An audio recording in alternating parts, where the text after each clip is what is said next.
बिस्मिल्लाहिर्रहमानिर्रहीम। आइए तजुर्बा करते हैं। सामान क्या चाहिए? अलुमिनियम का पतरी नुमा बर्क बीन, टिश्यू पेपर, प्लास्टिक की पीपनी या स्ट्रॉ, पीवीसी का पाइप 1 मीटर लंबा, 2 धात की जुड़ी हुई गेंदें 30 सेंटीमीटर लंबे धागे से। अब पीपनी को टिश्यू पेपर से रगड़ा, इस पर मनफी चार्ज आ जाएगा और ये बर्क बीन के साथ मस किया तो बर्क बीन मनफी तौर पर चार्ज हो जाएगा।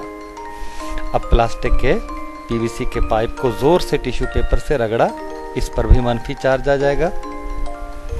ये 2 धात की जुड़ी हुई गेंदें हैं, इनके करीब लाए तो गेंदें झट से अलग हो जाएंगी। पीवीसी का पाइप मनफी तौर पर चार्ज शुदा था। गेंद ए और गेंद बी, गेंद ए को बर्क बीन के करीब लाए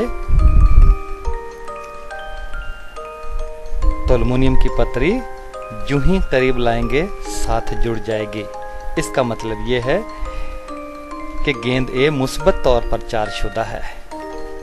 गेंद बी को करीब लाए तो क्या होगा?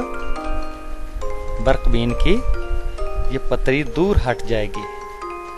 यूं ही करीब लाएं दूर हट जाएगी। इसका मतलब यह है कि गेंद बी मनफी तौर पर चार्ज शुदा है, जो धकेल कर दूर कर देगी। इसमें साइंस कौन सी इस्तेमाल हुई? चूंकि पीवीसी का पाइप मनफी तौर पर चार्ज शुदा था और दोनों गेंदें जब जुड़ी हुई करीब लाए तो दोनों गेंदों के मुस्बत चार्ज को पीवीसी के पाइप ने अपनी तरफ खींच लिया और मनफी चार्ज को दूर धकेल दिया, जो बी के दूसरी तरफ आपको नजर आ रहा है। चूंकि बी पर अब मनफी चार्ज आ गया है, बी को धक्का दे दिया पीवीसी के पाइप ने दूर और ए को अपनी तरफ खींच लिया, इसलिए दोनों गेंदें दूर हट गई।